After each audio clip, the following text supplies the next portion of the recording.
Hi, I'm Savannah, and today we're going to be talking about a feminine product tax. So typically when you go to the grocery store and you buy something, you expect to have a tax on it. Well, my proposition would be that when women go in to buy feminine hygiene products like pads, tampons, and liners and such, that those be tax exempt. So if we want to go to the next slide. So do you recognize this trusty old aisle here? So typically for men, this aisle gives them lots of anxiety and they really don't like to walk down it. But for women, this is a thing that we go to at least once a month to find and decide which products are going to work best for us. And as you can see, there's plenty of options. Typically, women have to use a mixture of a couple different things throughout their cycle. They can't just use one thing throughout the whole time. So we're not just having to purchase one thing. So we really do need to use, obviously, toilet paper, tampons, sometimes you need extra underwear, all kinds of stuff just in order to stay clean and fresh. Go to the next slide. So how much is spent on periods? So according to the Huffington Post, obviously we all recognize that time is money. So for an average cycle for a woman, it can last anywhere from 3 to 7 days and happen every 28 days. So if you really think about it, that's quite a lot of time that is spent on your period.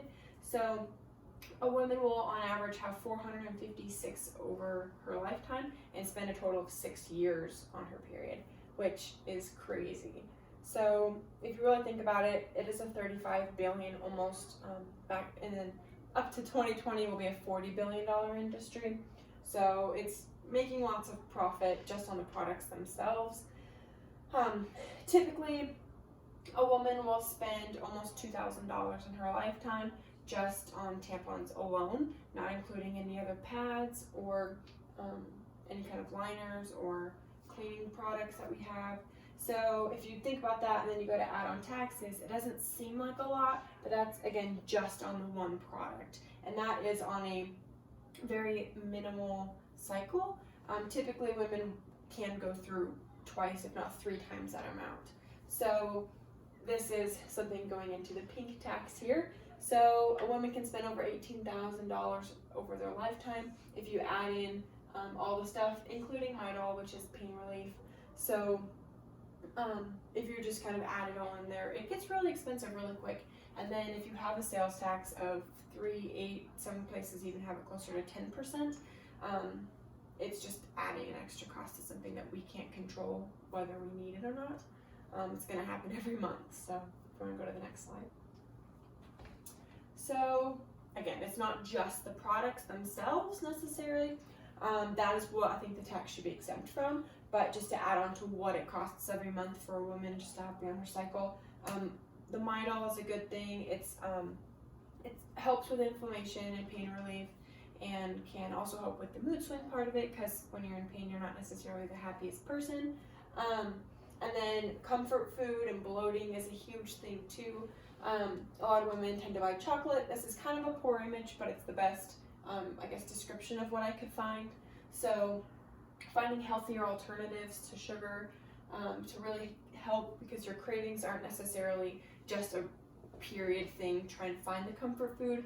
It's also your body is lacking the nutrients from producing all the hormones that it needs to, and shedding the lining of your uterus. So if I go over to the next slide. So what can we do about it?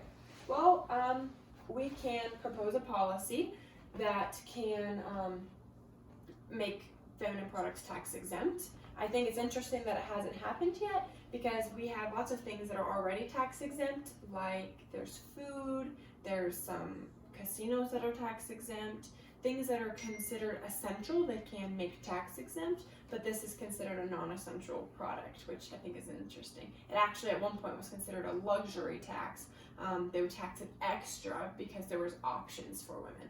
Well, yeah, there's options, but like some women can't use the normal generic name brand feminine products. They have to use the organic, more natural ones that don't have chlorine, that don't have poison in them, which again, I think is crazy that we even have to consider those options, right? You have to pay more for something that's not going to poison you. But we can go over to the next slide.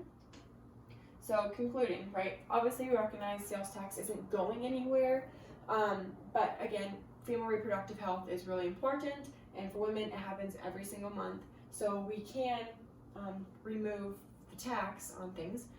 When you go to the grocery store, especially with COVID, we've recognized that some things you just don't have to pay taxes on them.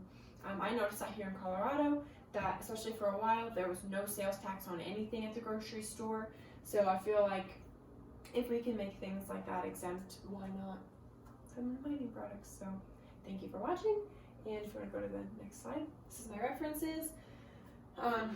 So yeah, if you have any questions about that, my PowerPoint, and it'll be on my outline. So thank you for watching. What I think is going to be interesting is none of my classmates get to see this. It's just my professor.